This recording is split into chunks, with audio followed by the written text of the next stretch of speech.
রাজধানীর ৬টি এলাকার ১০টি নাগরিক সেবা কেন্দ্র থেকেই পাসপোর্টের আবেদন ও নবায়ন সংক্রান্ত সেবা নেওয়া যাবে বলে জানিয়েছেন প্রধান উপদেষ্টার বিশেষ সহকারী ফায়েজ তাইয়েব আহমেদ।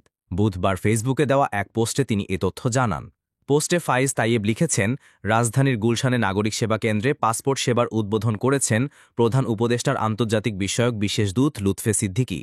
দেশে প্রথমবারের মতো পাসপোর্ট অফিসের বাইরে উদ্যোক্তা নির্ভর নাগরিক সেবা কেন্দ্রে পাসপোর্টের আবেদন এবং নবায়ন সংক্রান্ত সেবা নিয়ে আসলো নাগরিক সেবা। বর্তমানে পাসপোর্ট, ড্রাইভিং লাইসেন্স, জন্ম ও মৃত্যু নিবন্ধন, এনআইডি সংক্রান্ত সেবাসহ বিভিন্ন সরকারি অফিস, উপজেলা পরিষদ, জেলা পরিষদের সর্বমোট ৪০০টি সেবা নিয়ে নাগরিক সেবার পাইলট এবং লার্নিং প্রোগ্রাম চলছে।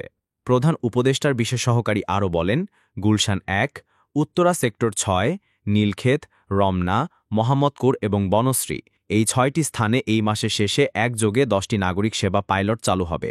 ইতিমধ্যে গুলশান ১, উত্তরা এবং নীলক্ষেতে নাগরিক সেবা কেন্দ্রগুলো পুরোদমে সচল রয়েছে।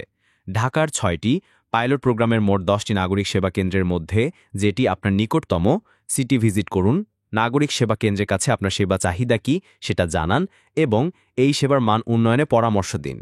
প্রতিটি সরকারি অফিসের সেবাকে এক জায়গায় এনে নাগরিকদেরকে হয়রানিমুক্ত সেবা দানের লক্ষ্যে নাগরিক সেবার মাধ্যমে ন্যাশনাল এপিআই কানেক্টিভিটি হাব তৈরি করা হচ্ছে। এর ফলে ভিন্ন ভিন্ন অফিসে শত শত ওয়েবসাইটে গিয়ে আলাদাভাবে সেবার আবেদন করার প্রয়োজন পড়বে না, বরং এক জায়গায় সব সেবা পাওয়ার জন্য একটা ন্যাশনাল কানেক্টিভিটি হাব দাঁড়িয়ে যাচ্ছে। অতীতে বিভিন্ন মন্ত্রণালয়ের অনলাইন সেবা, ডিজিটাল সেন্টার সহ যেসব ডিজিটাল আইল্যান্ড করা হয়েছে, নাগরিক সেবা সেগুলোকেও ইন্টার অপারেবল করবে। নাগরিকদেরকে প্রয়োজনীয় সব সেবা এক জায়গায় দিতে এটি বাংলাদেশের প্রথম সিটিজেন সার্ভিস কানেক্টিভিটি হাব বলে জানান তিনি।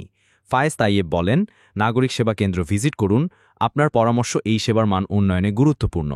ভিডিওটি ভালো লাগলে লাইক দিন, কমেন্ট করুন এবং শেয়ার করে অন্যদের সেবা নেওয়ার সুযোগ করে দিন। ভালো থাকবেন, ধন্যবাদ।